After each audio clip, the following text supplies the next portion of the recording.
कहानी का पूरा आनंद लेने के लिए कहानी का पिछला भाग सुनना ना भूलें। कहानी के पिछले भाग का लिंक आपको नीचे कमेंट बॉक्स और डिस्क्रिप्शन बॉक्स में मिलेगा।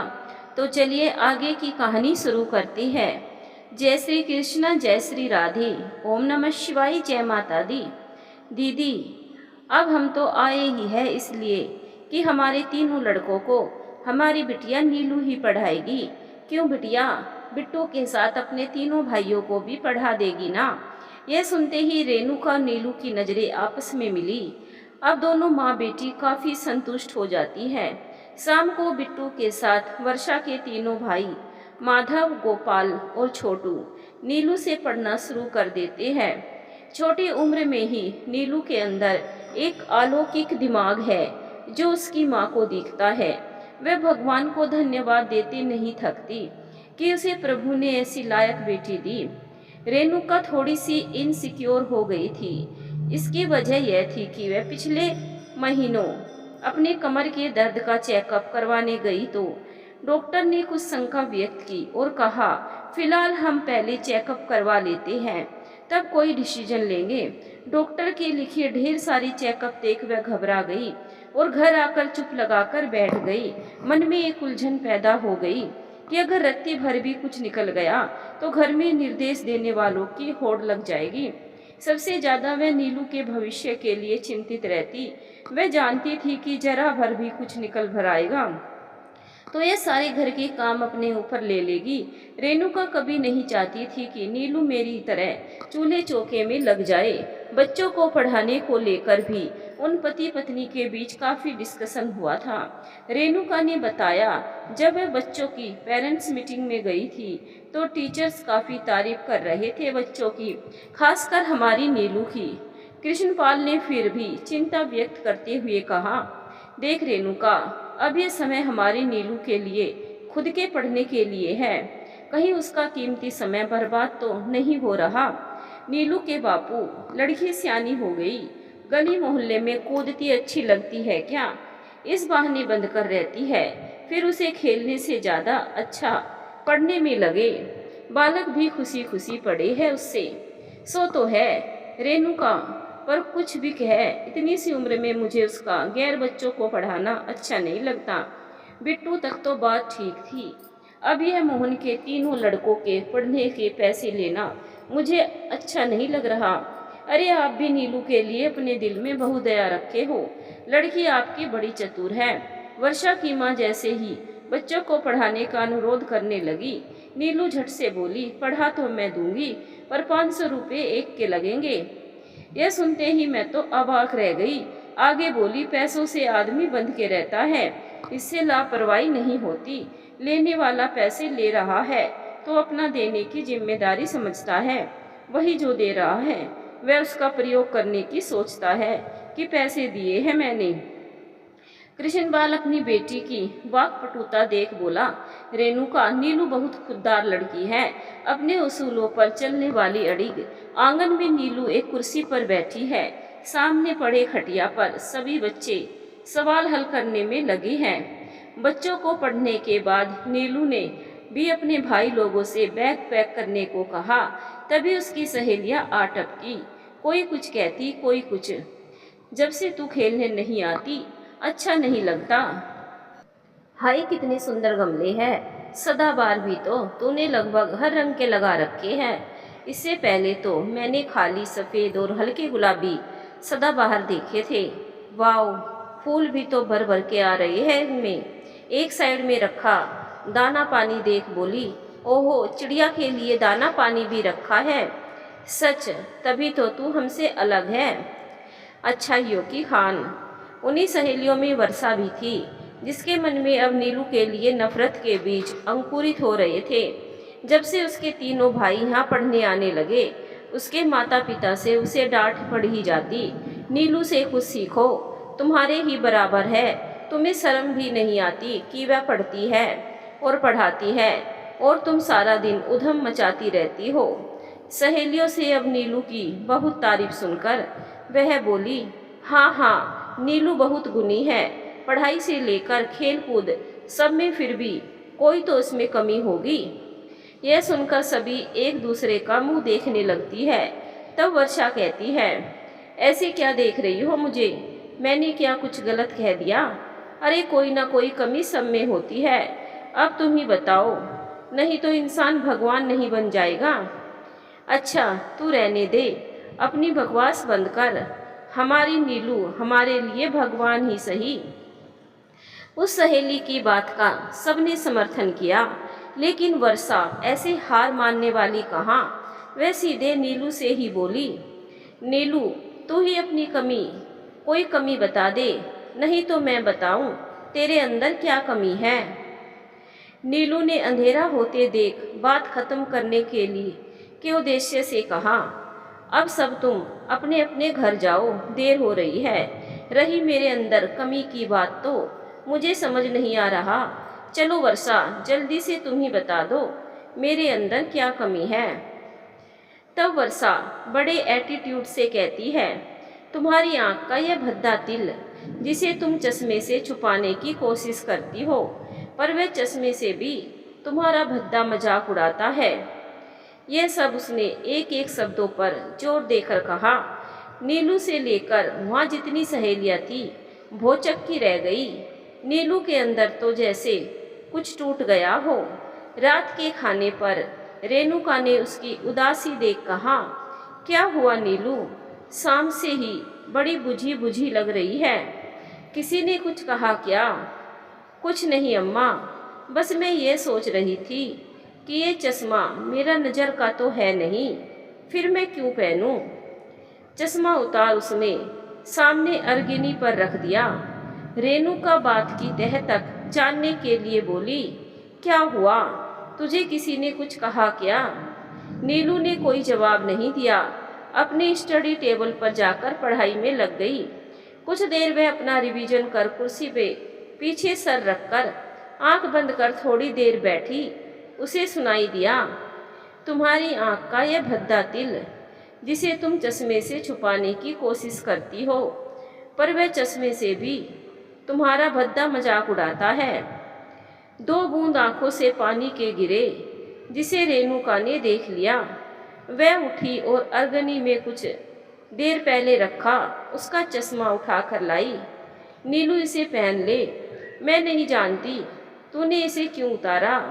बस एक बात अच्छे से समझ ले, दुनिया में रहना है तो अपनी शर्तों के साथ रहो। आज ये चश्मा उतरवाया है, कल कुछ और। हम दब गए तो दब गए। जो तुझे अच्छा लगे वह कर, फिर कभी भी लुक्स पर नहीं लक्ष्य पर ध्यान देना बेटा। यहाँ लक्ष्य से ध्यान हटाना ही लोगों का उद्देश्य होता है। 10th का रिजल्ट आ चुका था, नए सत्र की तैयारी हो रही थी। 10th के पेपर देने के बाद से ही छुट्टियों में नीलू के पास बच्चों की संख्या बढ़ गई थी। नीलू अपनी विलक्षण प्रतिभा से बहुत जल्दी इस छोटे से कस्बे में प्रसिद्ध हो चुकी थी कि बच्चों को पढ़वाना हो तो सबका एक ही जवाब, नीलू। बच्चे भी उससे पढ़ने को ललायत रहते। उसकी प्रसिद्धि का बड़ा कारण एक यह भी था, हर वर्ष होने वाली राज्य स्तर की सामान्य ज्ञान प्रतियोगिता में उसने प्रथम स्थान प्राप्त किया था। पुरस्कार के रूप में उसे हर महीने 5,000 रुपये मिलने लगे थे। कुछ बच्चे तो उससे सामान्य ज्ञान ही पढ़ने आ रहे थे। उसूलों की बड़ी पक्की थी, मुफ्त में किसी को नहीं पढ़ाती, बल्कि फीस भी ज़्यादा ही लेती। उसका कहना था, मुझे तो ज़रूरत है नहीं, जिसको मुझसे पढ़ना है तो मेरे असूलों पर चाहे सप्ताह में 3 दिन पढ़ाऊँ, चाहे सप्ताह में खाली 1 रविवार, बस अगर पैसे लिए तो अपना वह 100% देती है। 17 बरस की नीलू थी तो अभी बच्ची ही। 11th से पहले दिन क्लास टीचर पूछ बैठी कि कितनों के 90% आए हैं। 4 बच्चे खड़े हुए। नीलू थोड़ी मायूस सी बैठी थी कि टीचर ने बस इतना कहा। नीलू झट से खड़ी हो गई। तब टीचर बोली, अच्छा तुम 5 के आए हैं। नीलू कुछ बोलती उससे पहले वर्षा के ग्रुप की लड़कियां एक साथ चिल्लाने लगी, झूठी झूठी झूठी। वर्षा के साथ साथ कुछ तो अपनी सीट से खड़ी भी हो गई। टीचर इस अचानक हुए शोर से परेशान हो डेस्क में हाथ थपथपाते हुए बोली, क्या बेहूदगी है यह। पहले आप लोग सीट पर बैठ जाइए। तब तक नीलू सिर नीचे कर अपनी सीट पर बैठ चुकी थी। लड़कियों की फुसफुसाहट में उसे सुनाई दे रहा था, झूठी। वर्षा टीचर के डर से बैठ तो गई थी, पर उसने बैठते ही नफरत से नीलू को देखकर कहा, झूठी। टीचर ने वर्षा से कहा, तुम्हारा व्यवहार ठीक नहीं। मुझे बताओ, तुम लोग किस बात पर उसे झूठी झूठी कह रहे हो। वर्षा उठी और बोली, मैम, नीलू के 90% मार्क्स नहीं आए हैं। अच्छा, तुम्हारे कितने आए हैं। थोड़ी देर तो जैसे उसे सांप सूंघ गया। उसने अपना सर नीचे कर लिया। तब टीचर ने दोबारा रिपीट किया, और तुम्हारे। जी जी जी जी जी जी जी मैम, 56%। वर्षा ने शब्द मुंह में ही घोलते हुए कहा। क्लास में उसके 56% कहते ही सभी हंस पड़े। तभी पीछे से आवाज आई, मैम, 2 विषयों में से ग्रेस भी मिला है। इस बार तो पूरी क्लास की लड़कियां हंस पड़ी। तब टीचर ने कहा, दूसरों पर हंसने से पहले अपने गिरेबान में झांक लेना चाहिए। पहले आप लोगों को मैं बता दूं, नीलू के मार्क्स 89.7 आए हैं। मुझे यह सुबह मिली थी तो मैंने ही इसे कहा था, कोई नहीं नीलू, 89.7 के बाद तुम 90% वाली ही हो। लेकिन इसने फिर भी कहा, मैम, कागज में तो 90 से पीछे ही हूँ, और यह बात सही भी है। वह तो 90% वालों में खड़ी ही नहीं हुई थी, पर मेरे नीलू कहते ही वह अपना रीजन बताने जा रही थी कि तुम लोगों ने शोर मचा दिया। झूठी झूठी झूठी। नीलू जो अब थोड़ा आश्वस्त हुई थी, नहीं तो वह तो शर्म से अपना सर ही नहीं उठा पा रही थी। सही बात भी यही थी। स्कूल की हर टीचर नीलू पर नाज करती थी। तभी क्लास में उनकी क्लास टीचर आई। उपस्थित टीचर से आमने सामने बात हुई तो उन्होंने जो कहा वह सभी बच्चों ने सुना। आप लोगों को पता है, 90% की दौड़ में भले ही नीलू एक कदम पीछे रह गई हो, पर उसने इस सरकारी स्कूल के साथ हमारे छोटे से इस शहर का नाम बोर्ड में लिख दिया। नीलू फिजिक्स, केमिस्ट्री और मैथ्स में 100 में से 99 अंक पाई है। शाबाश बेटा। वह खुद चलकर उसकी सीट तक जाती है। तब तक नीलू अपनी सीट पर खड़ी हो जाती है। वह नीलू से इतनी प्रभावित थी कि आगे कहती है, सामाजिक विज्ञान, हिंदी जैसे विषयों पर इसके मार्क्स कम रह गए, जबकि यहाँ पर सबको सामाजिक विज्ञान में भर भर के मार्क्स मिले हैं। पर तभी दूसरी टीचर बोली, अभी आपने देखा कहाँ, पूरी क्लास नीलू को झूठी साबित करने में लगा था। विज्ञान विषय पढ़ाने के साथ उस क्लास की क्लास टीचर भी थी। उन्होंने वर्षा के ग्रुप में आंख दिखाते हुए कहा, यहाँ कुछ है जो केवल सजने संवरने ही आती है। अभी बैग चेक कर लो, इनका पूरी फैशन किट मिल जाएगी। वर्षा का पूरा ग्रुप गर्दन नीचे किए बस सुन रहा था। नीलू आंख में आंसू ले अपनी मैम के पैर छूने आगे बढ़ी। उन्होंने उसे प्यार से गले लगाकर कहा, हमारे यहाँ बेटियां पैर नहीं छूती। नीलू बस मैम कहकर रह गई। उसके बाद क्लास टीचर पलटी और बोली, सभी ने साइंस में एडमिशन ले लिया है। मैं पहले टेस्ट लूँगी। सबको साइंस पढ़ना जरूरी नहीं। और हाँ, एक बात और सुन लो, किसी की सोच सिफारिश लेकर मत आ जाना। अब बिट्टू और नीलू का स्कूल अलग अलग हो गए थे, तो उनकी माँ बिट्टू को लेकर चली आती। नीलू बड़ी भी हो गई थी। यह इंटर कॉलेज उसकी कॉलोनी के अंदर भी था, सो वह अपनी आसपास की सहेलियों के साथ चली आ रही थी। छुट्टी में उसके ग्रुप में वर्षा की ओछी हरकत पर ही सब बात कर रहे थे, और उन्हें पता था आज मैम ने फैशन किट वाली बात उन्होंने वर्षा के लिए ही कहा था। होठ गुलाबी करना और बाल संवारने की प्रक्रिया तो वर्षा हर पीरियड के बाद करती। लड़कियां वह ये सब कह कहकर मजे ले रही थी। स्कूल की गली के अंत में जहां कुछ चाट के ठेले, मूंगफली, खट्टे मीठे चूरन, जलजीरा, आइसक्रीम वाले ठेले लगे रहते थे, उनमें लड़कियां छुट्टी होने के बाद मधुमक्खी की तरह वहां आकर चिपक जाती। कुछ मनचले लड़के भी वहां आकर मंडराते और कुछ दोस्त होते तो पानी पूरी मूंगफली ले खाते हुए दुनिया जहान से बेफिक्र अपने में ही मस्त नजर आते। आज नीलू के संग वाली लड़कियां भी आइसक्रीम खाने के उद्देश्य से वहां ठहर गई। तभी उन्हें वर्षा, जो अपनी सहेलियों संग, उसमें दो एक लड़के भी थे, उनकी पीठ थी। पर नीलू और उसकी सहेलियों ने सुना। वर्षा बड़े नाटकीय अंदाज में बोली, आज तो उस नीलू को मैं झूठी साबित कर ही देती, पर बैड लक मेरा, वह मैम से पहले ही मिल चुकी थी। पास खड़ी दूसरी लड़की ने कहा, हाँ, सुबह असेंबली ग्राउंड में ही पद्मा मैम मिल गई थी, सबसे परसेंटेज पूछ रही थी। तब नीलू ने उन्हें अपने 89.7% बताए थे। उन्होंने उसको शाबाशी देकर कहा, 90% ही कहलाएंगे तुम्हारे मार्क्स। ये सुनकर तो मैं तो वहाँ से चुपके से निकल ली कि कहीं मुझसे ना पूछ ले, इस 90% वाली के सामने 70% मजाक ही बन जाए।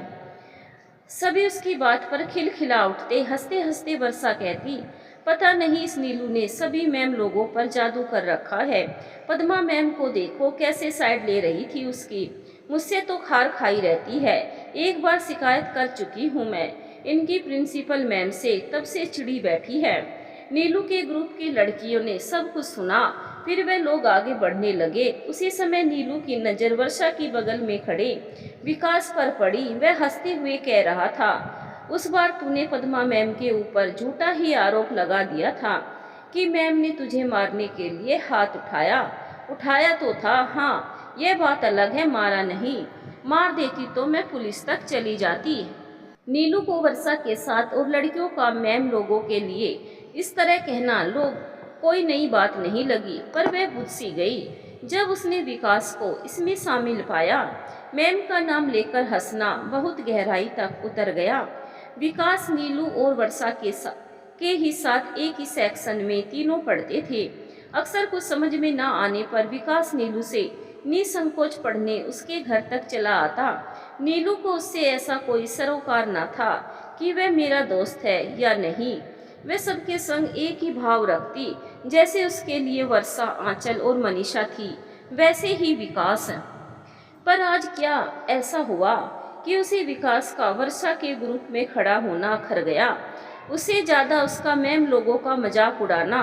अपने मन से यह बात बाहर निकाल भूलने की कोशिश करती, किंतु कुछ तो था जो उसे दरकता हुआ महसूस हुआ।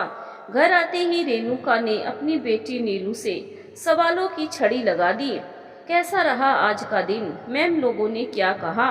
विज्ञान और मैथ्स के लिए तुझे शाबाशी दी होगी। वह सभी सवालों के जवाब हाँ हूँ में देती रही।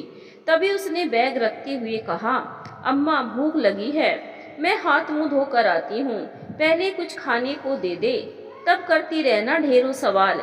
बिट्टू स्कूल से आकर खाने में लगा था, सो खाते हुए ही बोला, दीदी जल्दी हाथ मुंह धोकर आ जा, आज अम्मा ने राजमा चावल बनाया है, संग में तुम्हारी पसंद के दही बल्ले भी और आइसक्रीम भी जमाई है। यह सब सुनकर नीलू को की भूख ज़्यादा जाग गई। टॉवल लेकर वह बाथरूम की ओर गई। टॉवल से मुंह पोंछते हुए वह बाहर लगे शीशे में अपना मुंह देखने लगी। तभी उसे अपने आँख की तिल्ली भद्दी ही नहीं, मुंह चिढ़ाती नजर आई। प्रतिबिंब में उसे बड़ी बड़ी आंखें, उनमें काजल लगाई, होठों पर गुलाबी पन लिए चेहरा वर्षा का भी दिखा। उसने कसके आंख बंद की, फिर खोली तो इस बार उसे अपने चेहरे के साथ दाईं तरफ विकास का चेहरा तो बाईं तरफ वर्षा का चेहरा दिखाई दिया। आज शाम उसने बच्चों को पढ़ाने से भी मना कर दिया। घर से बाहर मूड फ्रेश करने के लिए वह निकल ली। थोड़ी दूर पर ही एक पार्क था। वह वहीं जाकर फुटपाथ पर चक्कर लगाने लगी, जहां पहले से ही इवनिंग वॉक पर लोग आए हुए थे। अंतर मन में द्वंद्व चल रहा था। यह कैसी फीलिंग विकास को लेकर वह महसूस कर रही थी। बहुत डरते हुए उसके अंतर मन ने बहुत धीरे से कहा, कहीं यह प्यार तो नहीं? अपने ही अंतर्मन की आवाज को उसने अनसुना कर दिया। विचारों को बदलने के लिए उसने अपने मन में दूसरे विचारों का प्रवाह बहने के लिए निमंत्रण दिया।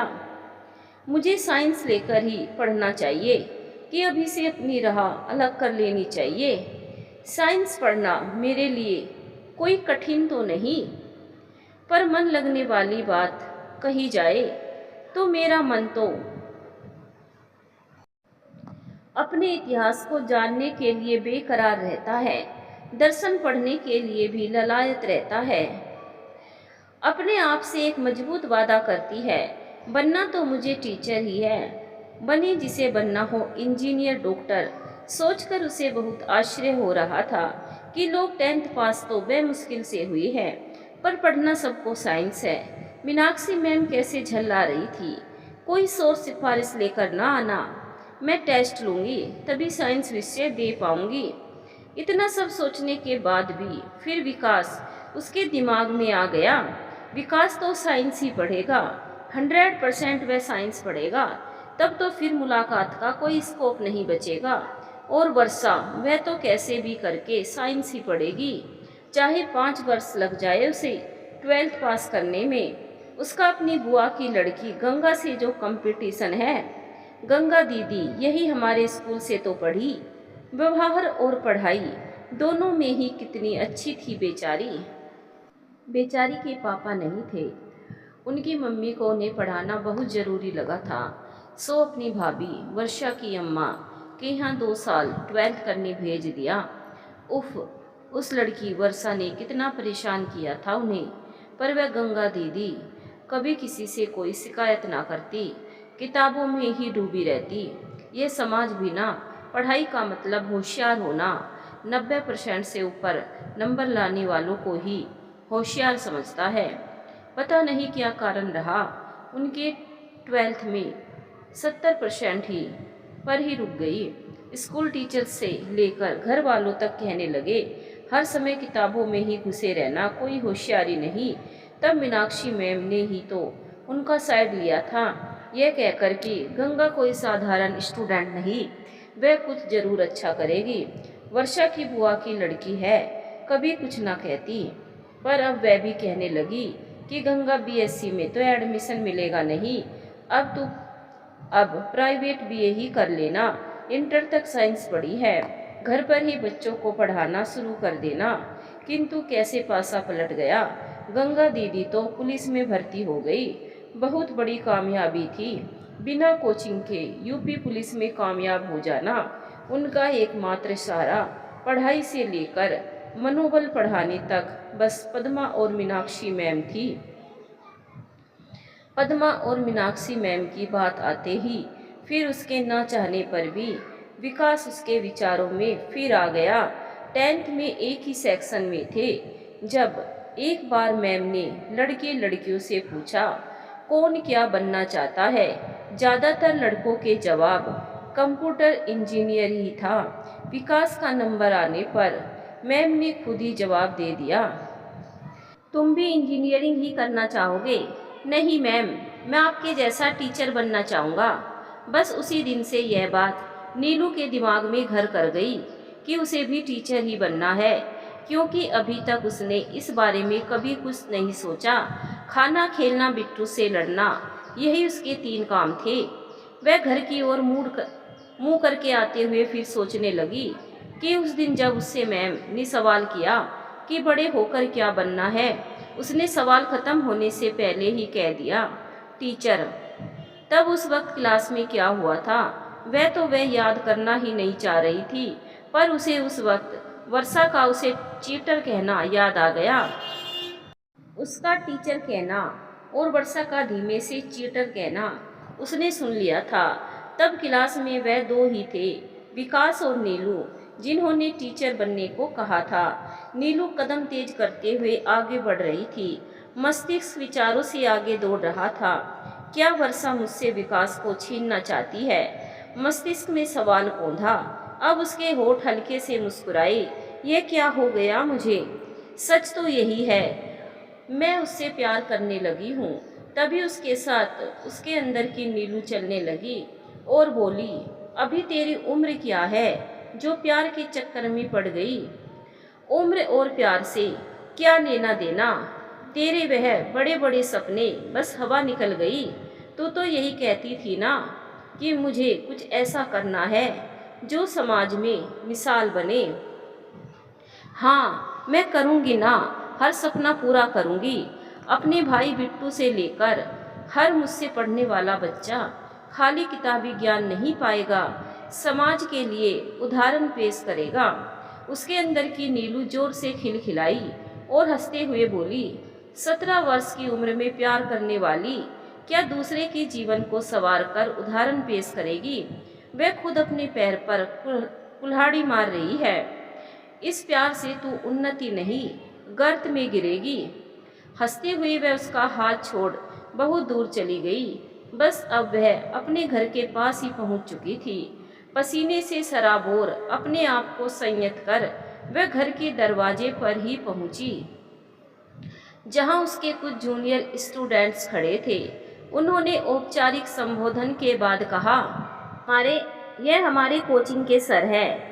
हम सब उन्हें इनके यहाँ ही पढ़ते हैं। तभी आगे बढ़कर एक युवक ने अपना परिचय दिया, नीलू, मैं प्रताप, तुम्हारी मीनाक्षी मैम का छोटा भाई। मैंने कोचिंग खोली है जिसमें तुम्हारी मदद की ज़रूरत है। क्या हम अंदर चलकर बात कर सकते हैं। नीलू इस समय मानसिक रूप से कुछ अपसेट थी, सो बोली, मैं इस समय थकी हूँ। कल स्कूल में पहले मैम से मिलकर आपके बारे में जान लूँगी, फिर उचित हुआ तो आपकी कोचिंग में ही आ जाऊँगी। ये सब मेरे जूनियर है, इन्हीं के साथ। नीलू यह कहकर अंदर चली गई। उस छोटी सी लड़की का आत्मविश्वास देखकर लखनऊ जैसे शहर में कोचिंग चलाने वाले 33 वर्षीय प्रताप सर अचंभित रह गए। मन ही मन बोले, मीनाक्षी दीदी, आपने मुझे सही जगह भेजा। बेटा आ गई। ये लोग बहुत देर से तुम्हारा इंतजार कर रहे थे, उसकी माँ रेणुका ने कहा। तभी उसके पिताजी कृष्णपाल बोले, बेटा वे लोग कुछ कोचिंग में पढ़ाने के लिए बोल रहे थे, पर नीलू एक बात कहूँ तुझे, ऐसी क्या पड़ी है जो तू इस छोटी सी उम्र में हाड़ तोड़ मेहनत कर चारों तरफ से पैसा बटोरने में लगी है। बेटा कैसी बातें करते हो बापू। मैंने नहीं देखा, आज से 2 साल पहले हम एक एक पैसे को तरसे हैं। कितनी दफ़ा रामधन चाचा से उधार मांगा, समय पर नहीं दिया तो 4 बात सुनाकर जाते थे ना। अरे बेटा, वे हमारे बुरे दिन थे। कंपनी को घाटा हो गया, तनख्वाह ही नहीं मिलती थी। अब तो बदल दी ना मैंने कंपनी, कमा तो लेता हूँ, हम चारों का पेट भर जाए उतना। यही तो पेट भरने जितना, रामधन चाचा के कर्ज उतारने जितना नहीं। सब जानती हूँ उस चटोरे आदमी को। पैसा ब्याज सूद उठाकर अपनी मनमानी कर 1 का 10 बना लेता है।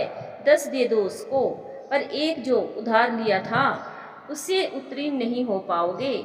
चलो बापू चलते हैं एक दिन, मैं देखूँ तो क्या झूठ फ्रेम मन घड़त कहानियों से उसने अपने बही खाते भरे रखे हैं। पाजी कहीं का, अब मुझे जहाँ देख लेता है झूठी बोलता है। कृष्णपाल और रेणुका अपनी बेटी के इस रूप को देख कुछ न बोल पाए, पर फिर भी रेणुका ने कहा, बेटा रामधन चाचा है तुम्हारे, इस तरह उनका नाम लेकर बात नहीं करते। हाँ अम्मा, पता है चाचा है मेरे, बस घर के अंदर, बाहर तो मुझे देखकर खीसे निपोड़ते हैं। मन करता है मुंह तोड़ दूं इस कमीने का। आप लोगों को चूना लगाने के लिए पैसा भी बांट देते हैं और मीठे पराठे से लेकर दही बड़े जो मिल जाए चाट जाते हैं। एहसान अलग से। चलो कोई बात नहीं भैया, इस बार नहीं अगली बार दे देना।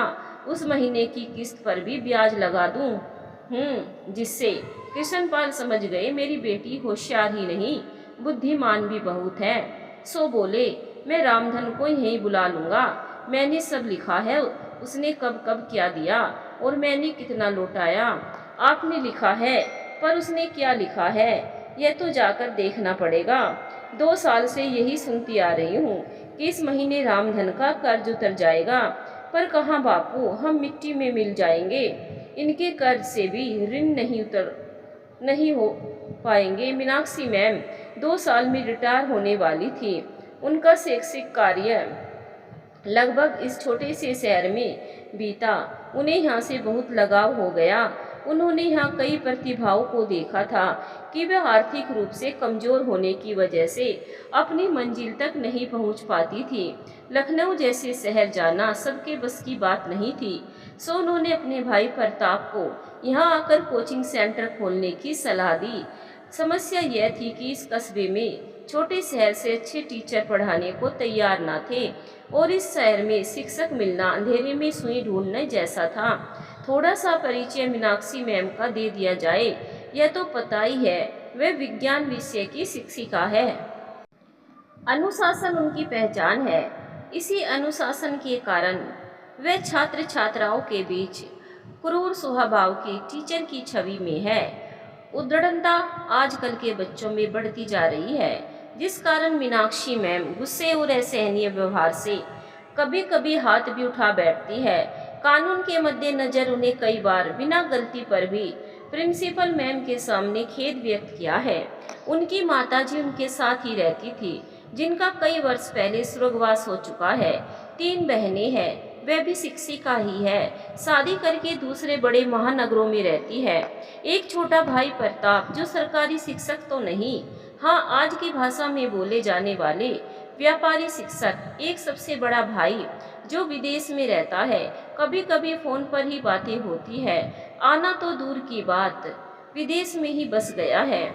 किंतु प्रताप इस शब्द के बिल्कुल विपरीत। जहाँ कोचिंग सेंटर में सच में शिक्षा का व्यापार होता है, वहीं प्रताप का जुनून है कि गरीब से गरीब बच्चों को उस मुकाम तक पहुँचाया जाए जहाँ वे काबिल होकर भी अज्ञानता बस नहीं पहुँच पाते। पैसे का लालच उसे बिल्कुल नहीं। 18 वर्ष की उम्र से वह लोगों को पढ़ाता आ रहा है। 12th में था तब 12th वालों को पढ़ाता था। उसने भी अपनी सबसे बड़ी दीदी मीनाक्षी की तरह ब्याह नहीं रचाया था। मीनाक्षी मैम के ब्याह के पीछे तो यहाँ छात्र छात्राओं के बीच एक अपवाद है कि यह जिससे प्यार करती थी वह धोखेबाज निकला। उसकी शादी पहले ही हो चुकी थी। अब यह ठहरी अनुशासन वाली, फेरे नहीं हुए तो क्या, मन में तो उसे पति मान लिया। दूसरा, ऐसा तो यह हरगिज नहीं कर सकती कि ब्याह रचाकर किसी मासूम का घर बर्बाद कर दे। लड़कियों के बीच यह बात खूब चर्चा में रहती। वर्षा जैसी लड़कियों का कहना है मीनाक्षी मैम अपनी फ्रस्ट्रेशन हम पर निकालती है। यह लड़कियां अक्सर मैम से खार खाई रहती है। इनका मैम के लिए जुमला है, बिन फेरे हम तेरे। अब पता नहीं मीनाक्षी मैम की जन्म पत्री इनके पास कैसे आई। प्रताप, मीनाक्षी मैम और नीलू के बीच कोचिंग सेंटर को लेकर बहुत सी बातें हुई, जिसमें नाम को लेकर सहमति बनी कि नाम दिया जाएगा विद्या मंदिर कोचिंग सेंटर। अब बात हो ही रही थी कोचिंग की फीस को लेकर, जिसमें प्रताप सर और मीनाक्षी मैम का मत था कि बहुत मुनासिब फीस रखी जाए, जिससे इसका लाभ सबको मिल जाए। किंतु नीलू का कहना था इससे कोचिंग सेंटर में कूड़ा भर जाएगा, मतलब ना पढ़ने वाले बच्चों की संख्या बढ़ जाएगी। फीस बड़े शहरों की तरह रेट रखे जाए। मार्केट में वही बिकता है जो देखने में सुंदर हो, और किसी भी चीज को सुंदर बनाने के लिए पैसों की जरूरत होती है। यह पैसा हम उन लोगों की जेब से निकालेंगे जो बच्चों को काबिल बनाने के लिए अनुशासन तो नहीं सिखाते, पैसे से वह कुछ भी करने को तैयार रहते हैं। बढ़िया बड़े कॉलेजों की फीस, चमचमाते कोचिंग सेंटर इन्हें बहुत आकर्षित करते हैं। प्रताप ने कहा, मुझे मार्केट में नहीं बिकना, मेरा मकसद तो गरीब असहाय व्यक्तियों को जो काबिल है बुलंदियों पर पहुंचाना ही उद्देश्य है। मीनाक्षी मैम ने भी अपने भाई की साइड लेते हुए कहा, ऐसे तो फिर वह कमजोर वर्ग इस लाभ से वंचित रह जाएंगे। नहीं मैम, मैं आप लोगों के मकसद को मजबूत करने के लिए ही कह रही हूँ। हम भीड़ इकट्ठी करेंगे जो नहीं पढ़ते, बस पढ़ने को फैशन समझते हैं। उनके लिए कोचिंग संस्थान में आधुनिक सुविधाओं वाली सबसे पहले कैंटीन खोली जाए। ना पढ़ने वाले वहाँ इकट्ठा होंगे और पढ़ने वालों को हम पढ़ाएंगे। मतलब मतलब साफ है, उनसे मोटी फीस लेकर बढ़िया शिक्षकों का वेतन, पढ़ने वालों के लिए कंप्यूटर आदि सुविधाएं, पढ़ने वालों का हम टेस्ट लेकर फीस माफ कर समाज में इज्जत पा जाएंगे। भविष्य में सरकार से भी सहायता मिल सकती है। आपका उद्देश्य पूरा होगा। हर होशियार बच्चा यहाँ आने के लिए ललायत रहेगा, क्योंकि उसे अपनी काबिलियत पता है। बाकी के हमारी चमक दमक देख कर आएंगे, वे हमारे लिए दुधारू गायें होंगे। मीनाक्षी मैम आंख फैलाई नीलू को देख उसके मनोवैज्ञानिक विश्लेषण पर हैरान हो गई। लेकिन प्रताप सर ने कहा, इससे पैसा कमाने की दौड़ दिखाई देगी, जबकि हमारा उद्देश्य कुछ और ही है। जो दिखता है वह होता नहीं सर, यह बात हमेशा गलत के लिए होती है। जैसे ऊंची दुकान फीके पकवान वाली कहावत, पर यहाँ इसके उल्टा होगा। एक से एक मीठे पकवान निकलेंगे, वह तब जब हम बाहर से बड़ी रकम देकर टीचर्स को बुलाएंगे। कहते हुए वह छोटी लड़की उठ खड़ी हुई। आदतन उसने अपना चश्मा उतारा और अपने कुर्ते के कोने को पकड़कर साफ किया और दोबारा पहनते हुए कहा, मैं अपने 12th के लास्ट पेपर वाले दिन से आपके यहाँ आना शुरू कर दूंगी, पर जैसा मैं पहले भी कह चुकी हूँ, मेरी फीस वही होगी जो बड़े संस्थाओं में पढ़ाने वाले शिक्षकों की। मुझे तो खुलेआम बिकना है मार्केट में, मैं काबिल हूँ। अभी 10th के जूनियर मुझसे पढ़ने के लिए ललायत रहते हैं, क्योंकि मैं अपना 100% देती हूँ। ऐसा कहकर वह निकल ली। प्रताप ने अपनी दीदी की तरफ देखकर कहा, मान गया दीदी, आपके इस छोटे से हीरे को, जिसकी पहचान आपने सही की। बहुत चमकेगा यह दी। ऐसी ही प्रतिभाओं से भरा है ये छोटा सा शहर। मैंने तो बहुत समय यहाँ पढ़ाने में दिया। अभी तक सरकारी नौकरी की वजह से मेरे हाथ बंधे थे। अब खुलकर इन प्रतिभाओं को चमकाऊंगी।